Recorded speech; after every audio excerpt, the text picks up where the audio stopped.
You a nigga that make bastard babies out of wedlock. I got 2 kids by one woman I was married to. I ain't breed no dysfunction. That's why I want to say fuck you, Cameron. Cam Newton, not Cameron. I love Cameron. Cameron Newton, because he just done an interview with. You hear that first take? No. Nobody's ever said this to Cam. So it's my first time being able to really express this. I had a little respect for Cam Newton, homie. He get me on his podcast. He tried to intellectually or whatever he tried to do, homie. He tried to shame me, belittle me, make me look buffoonery. And I'm saying, you a football player. You ain't never done nothing for our people. I done put my life on the line for our people. I'm the first black man in America that have ever openly stood up to gangbangers and still get to live. Fuck the Crips and Blood, fuck GD, fuck BD, fuck your founders, fuck Raymond. I done disrespected everything about the gang shit. You have been standing 10 toes down. Yeah. I would give that to you. There's no other black person outside of Miss Dolores C. Tucker have ever took on this culture like this. What did Tupac say? Dolores Tucker, you's a motherfucker. Homie, they went against Miss Tucker. So until Miss Tucker came along, nobody have stood up against the rapper or the gangsters. God came along and picked up the banner. They were threatening me, doing all kind of shit, homie. But I never backed down. I never cowered out. So I'm the first black man to stand up and say, y'all, we wrong. Fuck them gangbanging. So for Cam Newton to get me on this podcast, and I'm saying, hey, homie, I ain't never shot a gun at a black man. I ain't never been, but when you get Boosie on there, you show him some respect.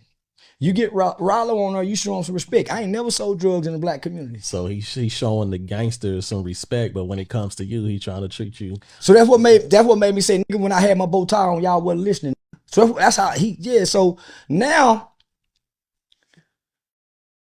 I'm an entertainer, so I can't be in the community doing what I'm doing. I'm getting paid to do comedy shows, selling out comedy shows. Shout out to St. Louis Helium Comedy Show. Just sold it out last night. I'm going to be at the Helium tomorrow in Indianapolis. So for him to try to shame me, homie, for what I'm saying, and respect them for what they done. You a weenie football player. You a nigga that make bastard babies out of wedlock. I got 2 kids by one woman I was married to. I ain't breed no dysfunction. So for him to try to get up there and act all high and mighty, but what really got me, he just done a powerful interview with Killer Mike. He tried to bring me up to Killer Mike as if Killer Mike was gonna go against me and speak down on me. Killer Mike said I got reverence for that brother. I admire and respect that brother. Only for him to put in the title as if Killer Mike is talking down on me. And most people don't listen. They read the title. They read the title, and that shapes the mindset. That's why they clickbaiters. I done seen people make whole videos off of a title. Off a title. And you like, the video ain't got nothing to do with that. So you clearly didn't even click on it and take it. So that's why. But he's mad because I wouldn't come back on his podcast. I'm the highest watch views that he's had on this entire platform. He ain't reached 10 million nowhere. He didn't pay me $1. He tried to get me to come back because he wanted to outdo Shay Shay and Cat Williams. I wouldn't do it.